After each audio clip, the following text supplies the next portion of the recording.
Project ఎందుకోసం కట్టుకుంటామండి? ఒకవేళ వర్షపాతం సరిగా లేనప్పుడు, వర్షాలు లేనప్పుడు నీళ్లను వాడుకోవడం కోసం కదా మనం వాడుకునే బ్యారేజ్లు కట్టుకునేది. ఈ రోజు గతంలో వర్షాలు ఉండే, ఈసారి వర్షాలు లేవు.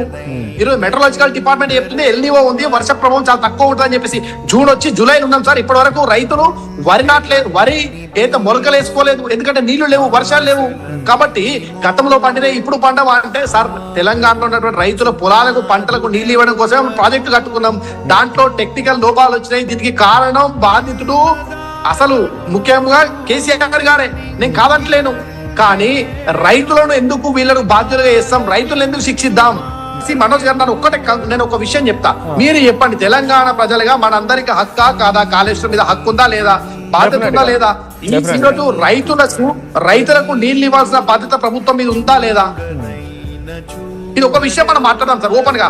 వాట్ ఎవర్ టెక్నికల్ విషయాలపైన, కోర్టు విషయాలపైన, రాజకీయ విషయాలపైన ప్రసంగాల తర్వాత మాట్లాడదాం. ఈ రోజు వర్షాకాల సీజన్, పంటలు పండాలి, వర్షాలు లేవు, వాళ్ళకు నీళ్లు ఇవ్వాల్సిన ఇందాక శ్రీనివాస్ గారు ఏమన్నారంటే